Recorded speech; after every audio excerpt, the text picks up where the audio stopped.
When Theodor Herzl organized the first Zionist Congress in 1897, he was taken aback to discover that Zionism hadn't actually been his idea. He was a newcomer to a movement that had already existed for over a decade, and despite his skills at bringing his predecessors into one room, his actual ideas were never very popular. Whereas most others had approached Zionism as a primarily cultural movement, Herzl's Zionism was purely political.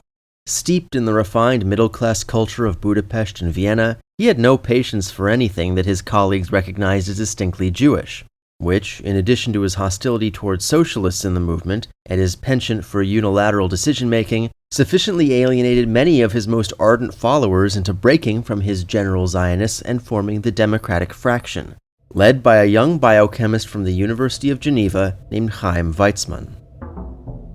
With Herzl's sudden death in 1904, leadership in the Zionist movement splintered.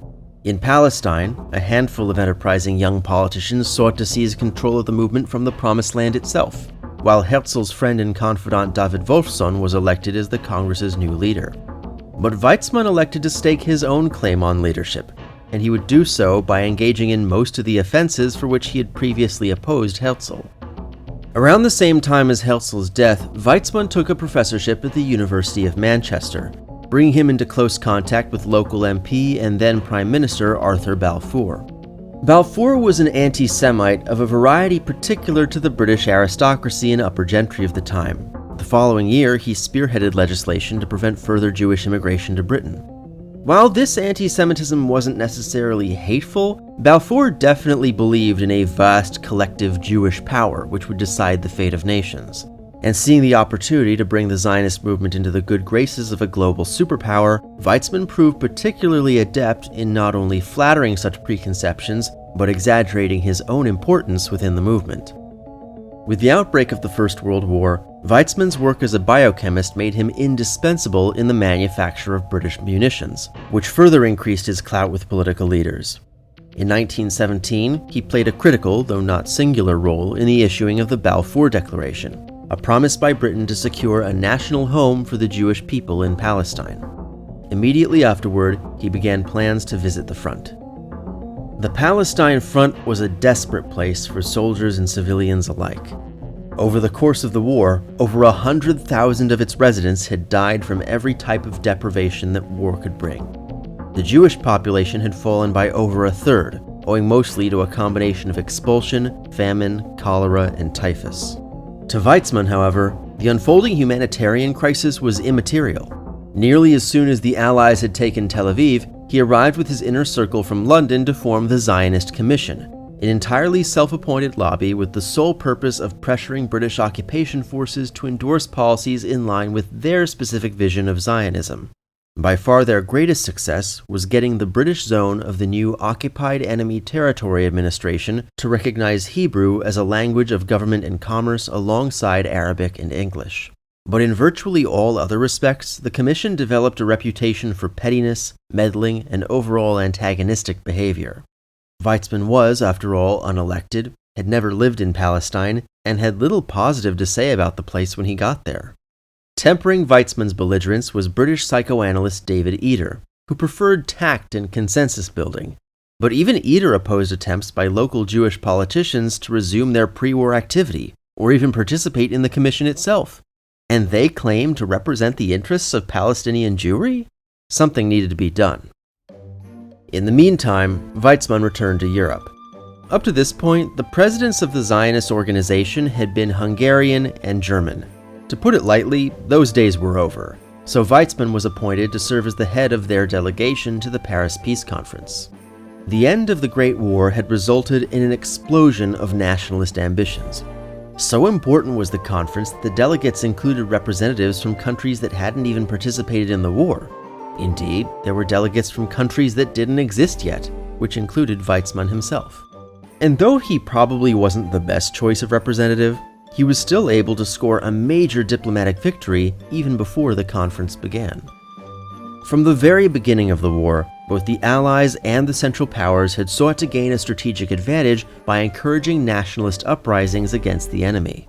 To that point, In late 1915, the British began secret negotiations with Sharif Hussein of Mecca to lead an Arab uprising against the Ottomans with the promise of a vast independent Arab kingdom. The exact borders of this state were never made clear, but they definitely included most of the Levant and Mesopotamia, including Palestine. At the same time, however, other British officials made the now infamous Sykes-Picot Agreement with France and Russia, which promised to divide up these territories entirely, including the partition of Palestine itself.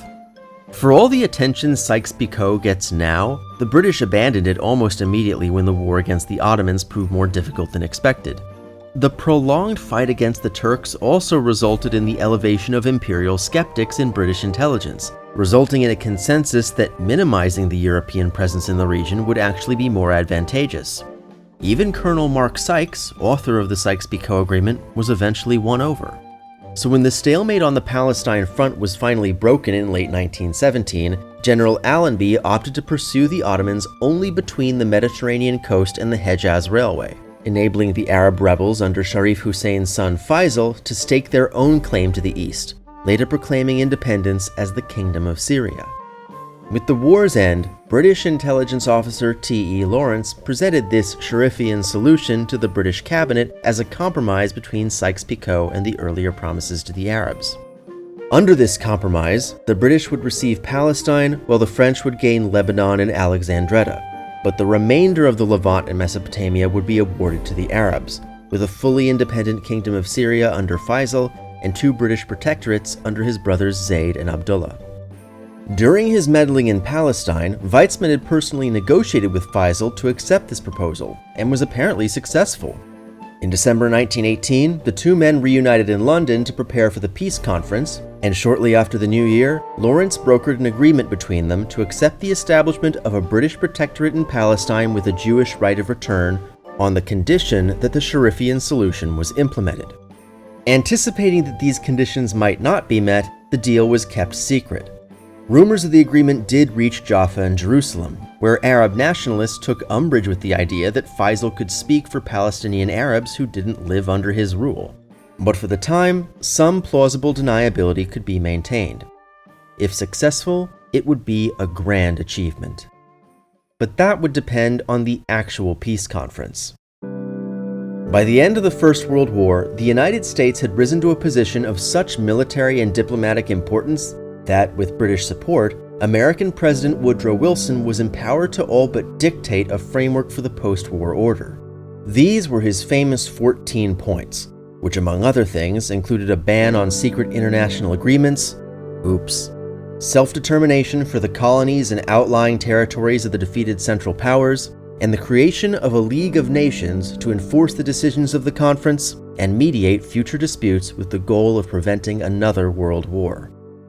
This was immensely popular. Disillusioned by their own recent attempts at colonialism, American voters and politicians hadn't just fought in a world war so other countries could expand their empires. As for the British, the cost of the war had killed any enthusiasm for imperial expansion. This line of thinking came to fruition as the Mandate System. Rather than spoils of war, the outlying Ottoman territories and the German colonies in Africa and the Pacific would be placed under the jurisdiction of the League of Nations, who would then entrust various allied countries, or mandatories, to occupy them and establish stable democratic institutions for future independence. To be clear, most of the other allies didn't want this, and through negotiations, the formerly German mandates were downgraded to colonies in all but name. But in the Ottoman Empire, the spirit of the Mandate System remained in place. It just wasn't clear what self-determination meant in a collection of Levantine provinces that had never experienced coherent governance. First of all, where would the new borders be? In addition to Weizmann and his allies in London and Paris, the Zionist delegation was joined by British intelligence officer William Ormsby Gore, an early convert to Wilsonian anti-imperialism. On the 28th of February, Weizmann and company put forth their official statement, which included a proposal for a mandate extending from southern Lebanon to the Gulf of Aqaba with the Hejaz Railway as its eastern border. A British official, probably Ormsby Gore, made a counteroffer with the Tafila parallel as its southern border. In either case, it was a bold opening move. It's worth noting that Weizmann hadn't been the Zionist organization's first choice to lead the delegation. Instead, that had been Aharon Aharonson, head of the Neely Spy Ring during the war and a world-renowned scientist before the war. Unlike any of the Zionist delegates, he'd lived in Palestine for almost his entire life, had a firm understanding of the pre-war social order, and had successfully united Jewish and Arab workers in both scientific research and intelligence gathering. In the months since the war's end, Aharonson had been much more focused on formulating plans for a post-war Armenia than Palestine. In the early days of the conference, he'd even floated a proposal to create a military and economic alliance between Syria, Armenia, and Palestine in order to contain what was left of the Ottoman Empire. This was rejected out of hand by Faisal, and Weizmann had fought hard to keep Aharonson out of the delegation. But increasing pressure from British and American Zionists taken aback by Weizmann's belligerence pressured Weizmann to give Aharonson a bigger role, which is why Aharonson had taken the lead in proposing Palestine's new borders. By May 1919, it looked like Aharonson might actually replace Weizmann as the head of the delegation, but it wasn't to be. On the 15th, his plane went down over the English Channel en route to Paris. There was also the question of which country would administer the mandate, in light of the League of Nations' recommendation that the choice of mandatory should be informed by public opinion. So in early summer, two of U.S. President Wilson's political allies led a special commission to gauge public opinion across the OETA. What they found was surprising. For the most part, residents of the various occupation zones leaned toward keeping their current occupiers as their mandatories. But in the Kingdom of Syria, where there was no occupier, there was overwhelming support for the establishment of a U.S. mandate, despite the fact that the U.S. had never declared war on the Ottoman Empire and had no troops in the region. They were also surprised to discover that public opinion was overwhelmingly hostile to the Zionist movement, not only in Palestine itself, but in the Kingdom of Syria, which had seemingly never been considered. The commission concluded that a Jewish state could never exist in the region, and recommended that Jewish immigration should be strictly limited to a level far lower than that first proposed by the Zionist delegation. They also concluded that, since the Kingdom of Syria comprised the majority of the regional population, Greater Syria should be consolidated into a single mandate under U.S. occupation, organized as a constitutional monarchy under Faisal with an otherwise American-style constitution. They also recommended the creation of U.S. mandates in Kurdistan and Armenia. This report was never acted upon. Before he could read it, President Wilson suffered a debilitating stroke from which he never fully recovered. Even if he'd been in perfect health, it's virtually impossible that his administration could ever have implemented the Commission's recommendations, as the defeat of Wilson's Democrats in the 1918 midterm elections had suddenly made continued American involvement in Europe and Asia taboo. In November 1919, the Republican-controlled Senate rejected the Treaty of Versailles, and thus the U.S. never joined the League of Nations. And in June 1920, the Senate overwhelmingly rejected Wilson's proposal for a mandate in Armenia, turning its back on a people whose plight had been at the forefront of American war propaganda. If the Senate viewed Armenia as a non-starter, Syria might as well not have existed. In any case, each mandate was ultimately governed by the country that was already occupying it. And for Britain, the Syrian question was settled. It was only a matter of getting France to agree. In January 1920, as the Paris Peace Conference drew to a close, French Prime Minister Georges Clemenceau agreed to recognize the Syrian kingdom on the condition that it submit to French military protection and outsource its foreign policy to France. Faisal agreed. But the Syrian National Congress in Damascus never would, instead proclaiming Faisal as king, asserting their claim over Palestine, and denouncing the Balfour Declaration. The Sharifian solution was dead. With only 3 of the 5 treaties signed by the end of the conference, the status of Palestine remained up in the air. This was particularly concerning for a handful of Jewish settlements in the upper Jordan Valley. These villages were in the French occupation zone, placing them in the crosshairs of local Shia militias, and with partition looking increasingly likely, a protracted debate emerged in Tel Aviv over whether these places should be reinforced by the socialist paramilitary Hashomer or simply abandoned. The former won out, and in December 1919, an armed party was sent to the region under the leadership of Captain Yosef Trumpeldor. Trumpeldor was a veteran who'd lost his left arm in the Russo-Japanese War and had turned to Zionism after becoming disillusioned with his service to the Russian Empire. Emigrating to Palestine afterward, he'd failed to adjust to civilian life, suffering from rage issues and struggling to form lasting relationships. The outbreak of the First World War had given him a new sense of purpose, serving at Gallipoli as part of the Zion Mule Corps. But after being rejected from the Jewish Legion, he went to Ukraine in the hope of winning favor with one of the factions in the emerging Russian Civil War. For 2 years, he trained aspiring Zionist immigrants in Crimea under the name Hechalutz, which is ultimately what brought him back to Palestine. On the 1st of March 1920, a Shia militia from the nearby highlands entered the upper Jordan Valley in pursuit of some fleeing French soldiers.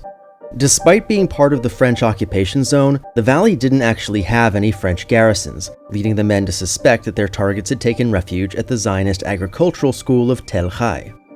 The leaders of Tel Chai invited the militia to search the premises, but not before firing a warning shot into the air, alerting Trumpeldor and his men at the nearby kibbutz of Kfar Giladi. Suddenly, a young woman at the school, apparently unaware of the situation, pulled a gun on the militia. Around this time, Trumpeldor and his men arrived, whereafter a fight broke out and 5 men were killed on each side. Trumpeldor, wounded in the stomach and hand, was carried back to Kfar Giladi on a stretcher, but died before reaching the village. He was 39 years old. Tensions in Palestine rapidly escalated, especially with the onset of the spring holidays of Passover, Easter, and Nebi Musa. It had been well known among the Ottoman authorities that holidays were ripe occasions for religious violence, deploying extra troops to Jerusalem every spring. But their British successors were unaware of this and made no attempt to reinforce their garrison. On the morning of April 4th, tens of thousands of Muslim worshippers gathered outside the city hall for a series of speeches commencing the Nebi Musa festival, hosted by Mayor Musa Kazim al-Husseini. Unlike previous celebrations, the festivities this year took on a starkly political tone, with many of the guest speakers using the opportunity to condemn Zionism. The crowds began chanting, "Independence, independence," and "Palestine is our land, the Jews are our dogs." Suddenly, an elderly Jewish man was spotted passing by and set upon. Unbeknownst to the crowd outside, local gangs had been ransacking the Jewish quarter for over an hour. Judean Governor Ronald Storrs, who had ignored warnings about potential violence, lacked either the men or the expertise to attempt policing the labyrinthine old city. Instead, they sealed it off, allowing no one to flee and leaving the assailants to their own devices. By morning on the 5th, the Jewish quarter was in flames and the violence had spread to Jewish homes and businesses beyond. In some streets, the rioters had ripped open the pillows of their victims and scattered the feathers on the pavement, the calling card of the Black Hundreds in Russia to signal the committing of a pogrom. Outside the walls, Lieutenant Vladimir Zeev Jabotinsky, a former officer of the Jewish Legion, led several of his fellow veterans into action. After brawling with a Roma encampment on Shmuel Hanavi Street, Jabotinsky's men found a way into the old city, where they helped a number of people escape and began setting up defenses for Jewish homes that hadn't yet been reached. But it was little use. The Jewish population of the old city was ill-suited for any kind of self-defense. By the end of the riots on the 7th, 5 Jews and 4 Arabs had been killed. 216 Jews, 18 Arabs, and 7 British soldiers had been injured. Immediately, 200 suspects were arrested and tried for just about every crime you'd associate with a pogrom.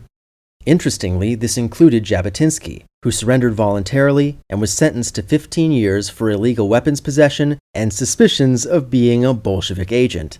If you already know the history, you'll understand why this is hilarious. British authorities also demonstrated a dubious understanding of local Arab politics by singling out 2 radically different men for inciting the riots. Newspaper editor Aref al-Aref, who'd repeatedly spoken out against the use of violence and was almost certainly innocent, and the mayor's cousin, Mohammed Amin al-Husseini, who was almost certainly guilty. Both men had fled Palestine but were tried in absentia and sentenced to 10 years, though they were later pardoned, as was Jabotinsky. In addition, the fiercely ideological Mayor Husseini was compelled to resign and replaced by his more moderate rival Raghib al-Nashashibi. These violent outbursts had a profound impact on the peace process back in Europe.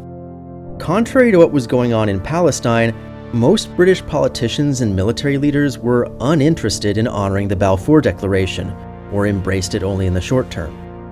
But the events at Tel Hai and Nebi Musa had hardened Prime Minister David Lloyd George's heart and only intensified his ongoing diplomatic feud with the French delegation. With the peace conference over in January, the details of the remaining treaties had been left to the 5 most powerful allies of the war, who in late April met at the Italian city of San Remo to work out a final agreement on the partition of the Ottoman Empire.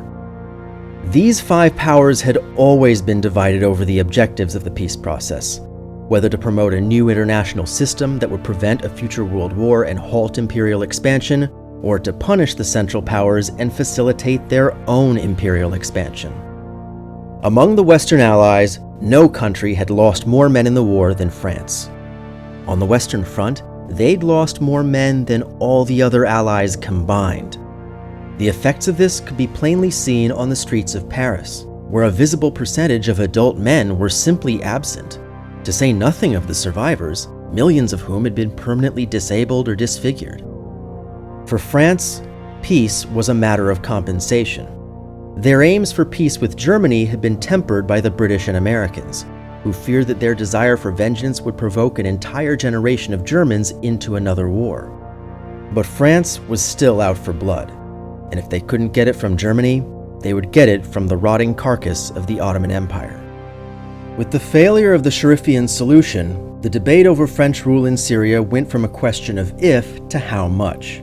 Clemenceau's government had never been consulted on Britain's abandonment of the Sykes-Picot Agreement, and as far as they were concerned, it was still the baseline for peace. Lloyd George didn't think France was in any position to be staking such a claim, since they'd only played a minor role on the Palestine front. But French Foreign Minister Alexandre Millerand presented Lloyd George with an ultimatum. If Britain was really determined to put the Balfour Declaration into law, they'd have to give France a complete mandate over northern Syria. Lloyd George was moved to oblige. There were a few other minor adjustments. In light of the events at Tel Hai, France ceded the upper Jordan Valley to Palestine in exchange for a British cession in the Golan Heights, though both areas remained under each other's occupation until 1923. With the borders of the coming mandate finalized, former Cabinet Minister Herbert Samuel was appointed to serve as the League of Nations' first High Commissioner for Palestine. The night before his arrival, he composed an official receipt for One Palestine Complete. He would now be tasked with creating entirely new political institutions that would enable Palestine to develop into a functional, independent state. But even before he landed in Jaffa, the Yishuv had been building institutions of their own. On the 12th of September 1918, Corporal David Ben-Gurion received a telegram from his wife Paula. She had just given birth to their first child. Paula was in a maternity hospital in Brooklyn. David was in a military hospital in Egypt. When they married at the beginning of the year, it looked like David was in the U.S. to stay, and Paula had never intended to live anywhere else. But when she demanded that David return at the end of his military service, he instead made plans to send for his wife and daughter and reunite with them in Palestine. The process would take over a year. Ben-Gurion had arrived in Egypt as part of the Jewish Legion, but like most members of the Legion, he'd fallen ill from poor conditions and never saw combat. The birth of his daughter came just a week before the Battle of Megiddo, the most decisive offensive of the entire Palestine front and the only one in which the Legion saw action. But Ben-Gurion was undeterred. Just a week earlier, he'd had an unexpected reunion with an old friend. Prior to the First World War, Zionist politics in the Yishuv was dominated by socialists, who were fiercely divided between two parties, the more rural Hapoel Hatzair and the more urban Poale Zion. Many socialists in the Yishuv were unsatisfied with this political duopoly, including Ben-Gurion, but most of them didn't really try to change it. Beryl Katznelson did. Born in the Russian Empire, Katznelson immigrated in 1909, where he first met Ben-Gurion and soon after formed an independent union of Jewish agricultural workers in the Galilee, alongside the region's first health insurance co-op. When the Great War began, Ben-Gurion and many other labor Zionist leaders fled or were expelled from Palestine, but Katznelson stayed behind, evading Ottoman authorities, and when the Allies captured Tel Aviv, Katznelson volunteered for the Jewish Legion. But, as with Ben-Gurion, the Legion's living conditions quickly led to severe illness, which is how they found themselves reunited in the hospital. Katznelson presented Ben-Gurion with a speech he'd given earlier that year, in which he outlined a new vision for the labor Zionist movement that overlapped nicely with Ben-Gurion's attitudes. The meddling of Weizmann, Eder, and the Zionist Commission was doing more harm than good. If Zionism was to survive, it would have to be led by the Jews of Palestine itself, and would have to be organized along social democratic principles. But this would only be possible if the two main parties abandoned their petty differences to establish a unity of labor, or in Hebrew, Achdut HaAvodah. What ended up happening was the opposite. Poale Etzion had always been divided between conventional labor Zionists and hardcore Borochovists who had no particular interest in Jewish culture and viewed Zionism purely as a vehicle for bringing the proletarian revolution to Palestine. To the latter group, Ben-Gurion and Katznelson were nothing but bourgeois nationalists, and so the party split, with the majority of members joining the new Achdut HaAvodah in March 1919. Uniting with Hapoel Hatzair also proved untenable for the time being. By this time, political parties were already agitating for the creation of an elected assembly for the Jewish population, but they were repeatedly postponed due to ongoing partisan conflicts. The liberal General Zionists, who were neither fully organized as a political party nor enthusiastic about Jewish self-government in Palestine, didn't organize into a single bloc. So, as with the socialists, the liberals split along an urban-rural divide. But that was nothing compared to the divide among the old Yishuv, the pre-Zionist Jewish population. On the one hand, there was a large number of liberal Jewish aristocrats and bourgeoisie from cities like Jerusalem who had embraced Zionism but lacked access to leadership positions in the existing parties, instead forming the Sephardic Organization, a misleading name since many of its members weren't Sephardic, while many participants in the other parties were. Their main competitor was the Haredi Party, representing ultra-Orthodox Jews who made up about half of the old Yishuv. Almost uniformly, the Haredim were extremely poor, had little to no education outside of religious subjects, and opposed the Zionist movement on religious grounds, arguing that only the Messiah could bring about a Jewish state. Eder and the Zionist Commission had played some role in delaying elections to the assembly, but for the most part the effort had been led by the Haredim, not in opposition to Zionism, but to women's suffrage. In early talks, most of the political parties had agreed that voting should be open to all Jewish residents over the age of 21. Even the modern Orthodox party Mizrahi had agreed to this, against the wishes of their spiritual leader, Rabbi Avraham Yitzchak Kook. But the Haredi party was unmoved. See, the chosen electoral method was party list proportional representation. Rather than voting for individual candidates representing local constituencies, voters would be tasked with selecting entire parties, each with a list of candidates. For every 80 votes a party received, one of those candidates would get a seat in the assembly in order of their listing. If the Haredim didn't allow their women to vote, they'd only get half as many seats as they otherwise would. Unsurprisingly, the other parties had neither the sympathy nor the interest in humoring these reactionaries. But when the Haredim threatened to establish their own separate legislative assembly, it threatened to undermine the legitimacy of the entire project. So a compromise was reached. All votes for the Haredi party would count twice, but only this one time. On the 19th of April 1920, elections took place in all districts except Jerusalem, where voting was delayed due to the Nebi Musa riots. The results were a conclusive victory for Achdut HaAvodah, though they were nowhere close to an outright majority. In October, High Commissioner Herbert Samuel finally allowed the assembly to convene, at which point most of the non-Haredi parties formed a broad coalition to appoint an executive cabinet, the Jewish National Council, headed by Jerusalemite linguist David Yelin. The exact powers of the assembly and council were ambiguous, and would depend on the powers delegated to the Palestinian government by a forthcoming constitution. But for now, it concerned itself mainly with cultural, linguistic, and other communal issues. But when Katznelson called for Zionism led by labor unity, he hadn't been thinking of a mere political party. His views had been profoundly shaped by what he viewed as the failure of the recent Russian revolutions. In the initial February Revolution overthrowing the monarchy, the Russian socialist parties sprang into action by establishing local workers' councils, or Soviets. These were multi-party democratic institutions that were able to build consensus and effect real political change. Considering that Russia was still actively fighting in the First World War, it's genuinely impressive how much the Soviets were able to influence national politics. But when the Bolsheviks seized power in the October Revolution, their leader Vladimir Lenin, to use the proper Marxist terminology, shit all over this by refusing to accept the results of the 1918 elections. In so doing, the Bolsheviks provoked the other socialist parties into civil war, which enabled them to establish de facto single-party rule and gradually purge all remaining non-Bolsheviks in the Soviets. The term Lenin used for this was democratic centralism, but it was really just a bourgeois dictatorship. Taking that as an example of what not to do, Katznelson believed that he could establish a National Workers' Council that would put the Bolsheviks to shame. On the 28th of November 1920, the leaders of Achdut HaAvoda and Hapoel Hatzair met in Haifa to hold elections for the General Organization of Workers in Palestine, or Histadrut. This was what Katznelson had meant by labor unity, and in that spirit, the Histadrut election was open to all parties, including non-socialists. The remnant Poale Zion, which had boycotted the earlier assembly election, threw their hat into the ring as the Socialist Workers' Party, or MOPS.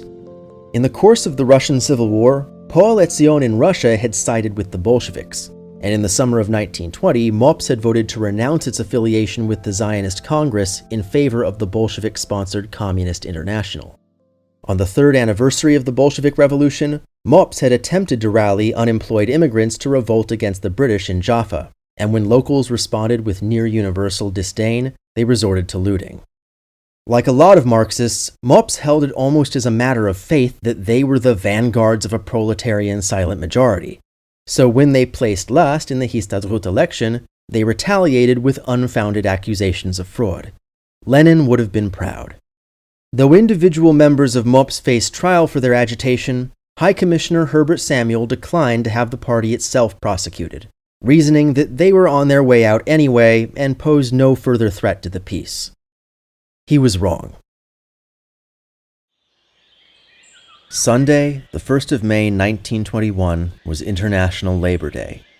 In most of the developed world, May Day was a frequent cause for unrest, but so far the demonstrations in Palestine had come and gone peacefully, so Achdut HaAvoda was given permission to lead the official May Day parade from their headquarters on Nachalat Binyamin Street to the shore at the end of Allenby Street. Their main rival Hapoel Hatzair didn't object to this, as they were a mostly rural party, but it was an outrage to the communists of MOPS, who led their own march to confront Achdut HaAvoda by the sea. At the end of the parade, a small fight broke out, prompting local police to chase the MOPS agitators back to their headquarters in the mixed Jewish and Arab neighborhood of Menashia. However, the agitators unexpectedly found themselves surrounded by a crowd of their mostly anti-communist Arab neighbors, many of them wielding improvised weapons. Several police officers fired their guns into the air as a warning, hoping that it would defuse the situation. Instead, the sound of gunfire attracted more people into the streets, inciting a riot.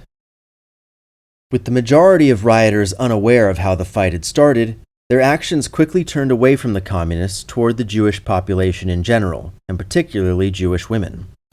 A generation earlier, Jaffa had been a city of mostly devout Christians and Muslims who shared similar sensibilities about public conduct.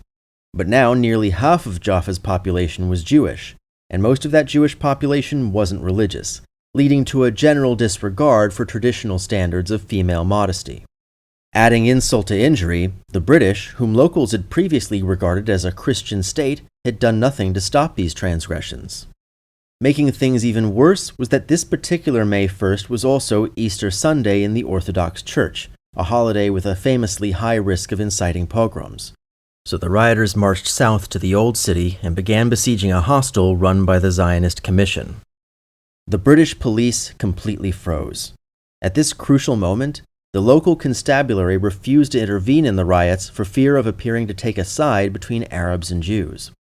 Quickly, though, some Arab police officers joined the rioters, helping to break down the heavy gates of the hostel, chasing the young women within, shooting the men, and spreading the feathers from their beds in the pogromist tradition. Under these conditions, the riots continued uninterrupted overnight, and by morning they threatened to consume the entire city. On the outskirts of Jaffa was the Bedouin settlement of Abu Kabir, where a number of Jewish families had been living and operating a dairy farm, most notably Yosef Chaim Brenner, the ever-ambivalent poet laureate of the new Yishuv. When news of the riots reached them on Sunday, the women and children of Abu Kabir were sent ahead to take refuge in Tel Aviv and send for a car to pick up the 6 remaining men. But by late morning on Monday, no car had arrived, leading Brenner and the others to risk the journey to Tel Aviv by foot.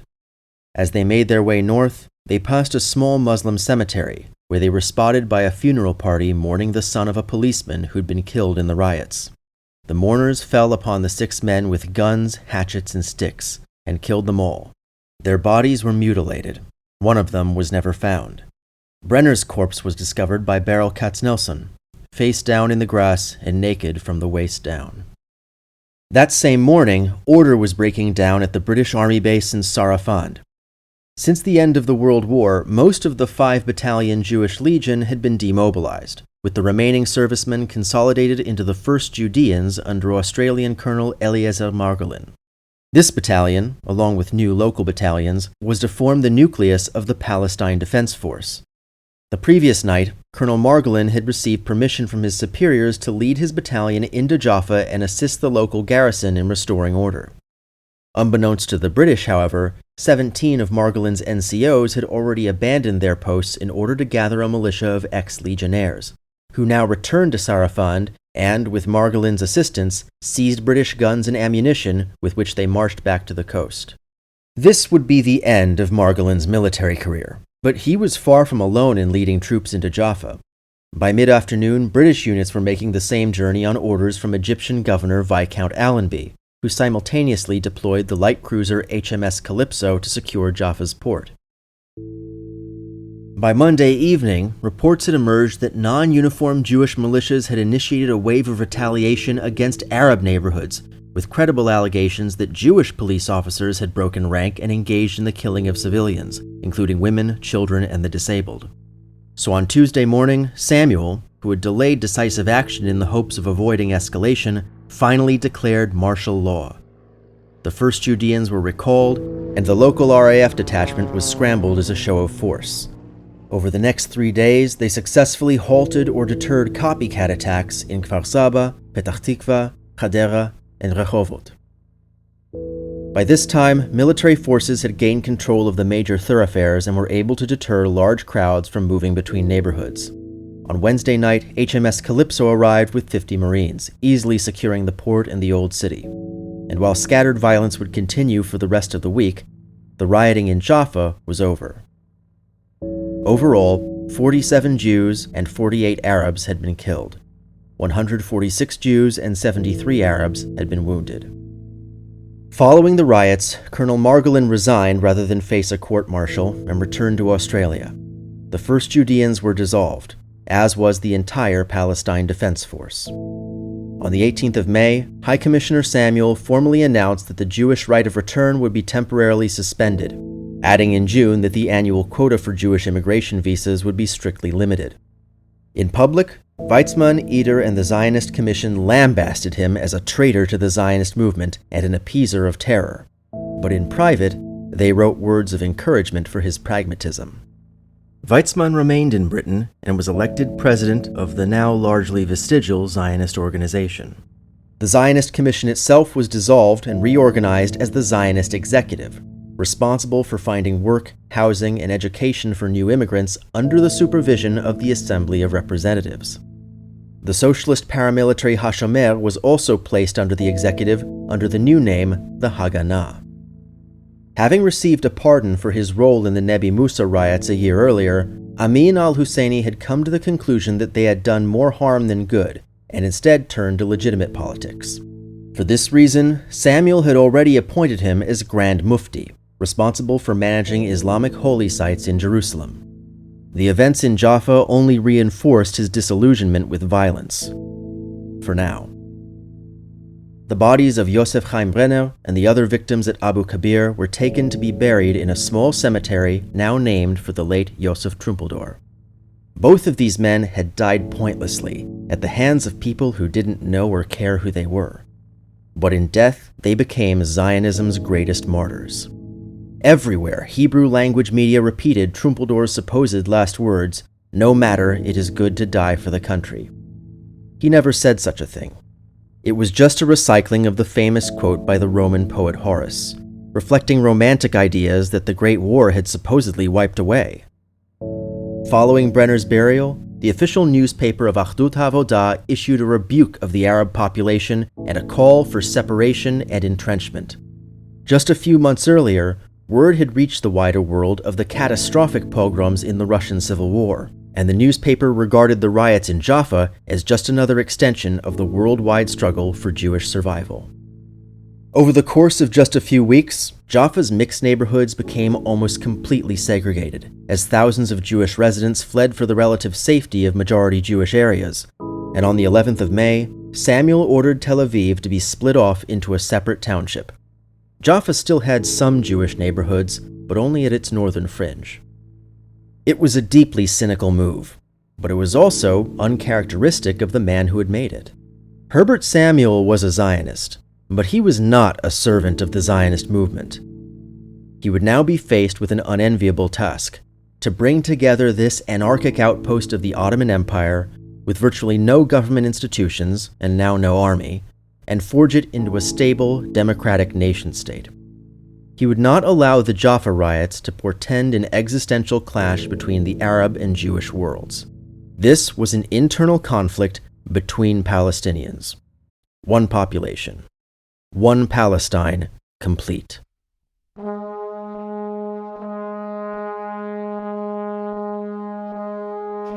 Special thanks to my patrons, including Mir Akbar Ali, Jeremy Biskin, Boris Cherny, FC, Matthew Feinberg, Jay Fleischman, Oshar Gordon, Bob Huddy, Raphael Kellerman, Sol Cohn, Jacob Kossoff, Eric Liederman, and Jeffrey Schweitzer.